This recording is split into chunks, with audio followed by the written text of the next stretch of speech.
It's Marley from the Energy Boutique with your energy forecast for Friday, February 25th. So the moon began its void of course journey late last night. It is still void of course, and we'll be locking into Capricorn energy from that fiery Sag energy. We're locking into Capricorn around 11:30 a.m. again, Eastern Standard Time. So the shift from Sag energy to Capricorn energy is always a little bit heavy, always a little bit weighted. Of course, in that Sag energy, we were flying high. We were looking at the bigger, broader picture. We were building our confidence. We were definitely tapping into our optimism. We were exploring the silver linings and the possibilities of the future in which we're now seeing, especially coming out of that very dark, very heavy energy of that Scorpio moon. So we are now moving into an earth sign. Capricorn, of course, very earthy, down to earth, very focused on this physical realm, on the roles and responsibilities that we have, on the commitments that we have. And this is why things get a little bit heavy when we move out of this fiery energy to this earth energy. We got to come back down to earth. We got to come back down to our physical reality. So we are going to be a little bit shaky for the very first part of the day. And then once we lock into that Capricorn energy, it might feel like we're heavy, like we're weighted. And of course, that is the responsibility, the weight of the world on our shoulders. We're definitely focused on what it is that we have to do in the here and now to clean up the mess from the past, to prepare ourselves in the present moment, taking control over what it is that we actually have control over in order to align ourselves with our ambition, with our goals, with our dreams. So there's a lot on the to-do list, and we want to keep ourselves busy. We want to see the productivity level go up in order for us to kind of distract ourselves from a lot of the emotions that are coming up that we would rather not process at this time. There are 9 different aspects taking place here today, and 9 of them involve the moon. So good luck with running from your feelings. Right out of the gate, while the moon is still void, we are going to have a little bit of a cluster F within us because the moon is bumping into Mars. So the moon still very much in Sag energy, bumping into Mars, the god of war, looking at the physical energy, our drive, our passion, our aggression, of course. He's been in Capricorn trying to look long term, trying to be strategic and calculated with his energy, with the moves in which he's making. And of course, the moon in Sag and Mars, a little bit fiery, a little bit frustrated that things aren't going fast enough. We are going to be a little bit frustrated with our external realms because, again, things are not moving as fast as we would like. We get a little bit of help when the moon bumps into the sun, though, because this just reminds us that our physical realms, that is a weighted place. Things are very linear. They have to go in a linear process. But the sun, of course, being a Pisces, is saying, you know what? Escape the physical reality. Move into La La Land. Visualize your dream. Visualize your goal. And live in time and space where time and space does not exist, because that's what Piscean energy is all about.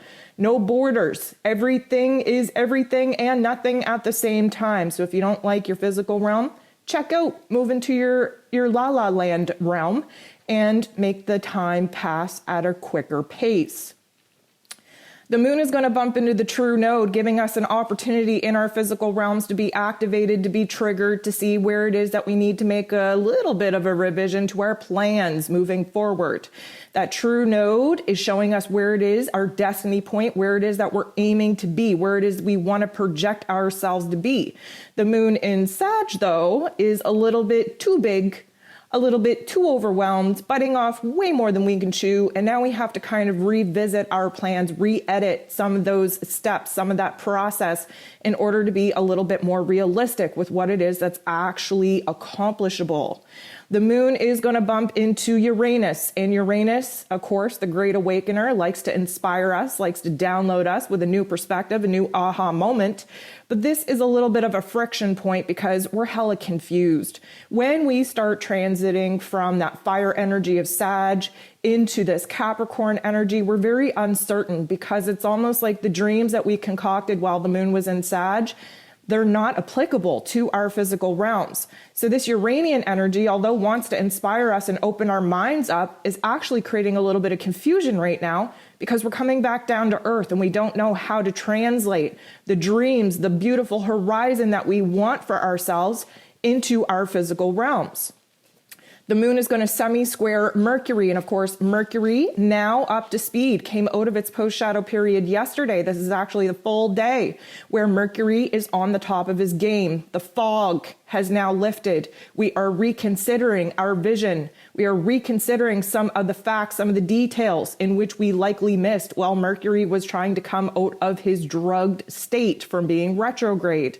The moon semi-squaring Mercury in this way is definitely going to put our heart and head at odds. And of course, that is naturally to be expected when we come out of the clouds of that Sag energy and we are trying to come back to earth and use our logical, practical minds in order to apply what it is that we need to apply in our physical realms to actually reach the path, the pursuit that we are inspired now to manifest because of the moon in Sag. The moon goes ahead and bumps into Pluto in not the nicest way. Pluto, of course, the great destroyer. Why? Because we have to destroy things in order to clean the slate, in order to have a clean slate, in order for the new elements to be built. We use our past pain, our past suffering, our past negative experiences in order to inspire us and motivate us to make a powerful change.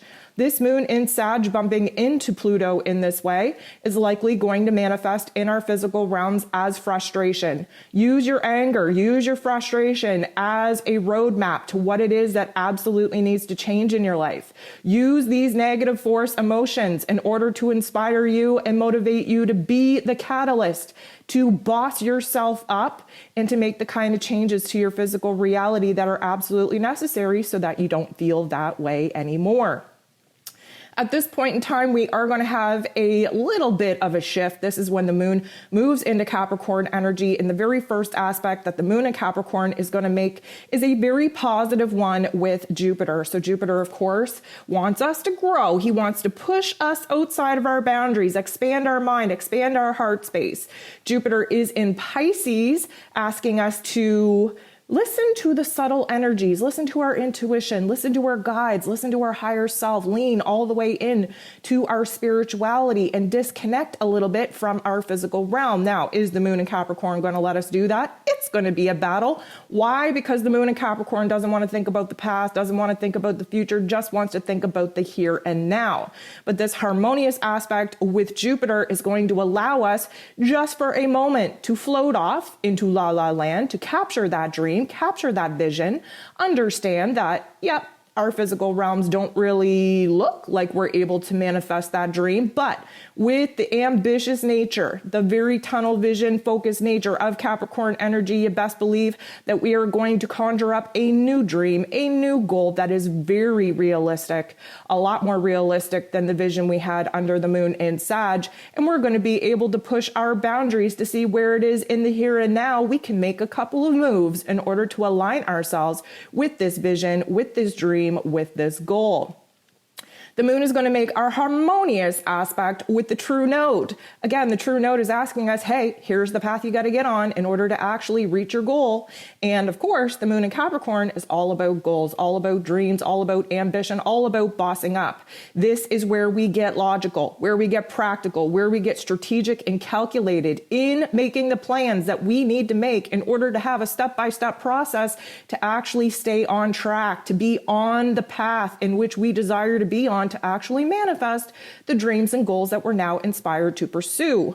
Lastly, the moon is going to semi-square Saturn, and Saturn rules over Capricorn, and Saturn is pretty serious. He's looking at our long-term path. He's looking at our ambitions. He's looking at our goals, but he's in Aquarius. So this is a rebuilding of the systems and structures and routines and roles and responsibilities in our lives to actually make a better foundation for us to live off of so that we're not carrying the weight of the world on our shoulders, so that our commitments, our roles, our responsibilities aren't sucking the life out of us. It's actually promoting a new energy for us to work with. It's freeing us from some of the confines and restrictions that we found ourselves in, especially where our personal relationships are concerned.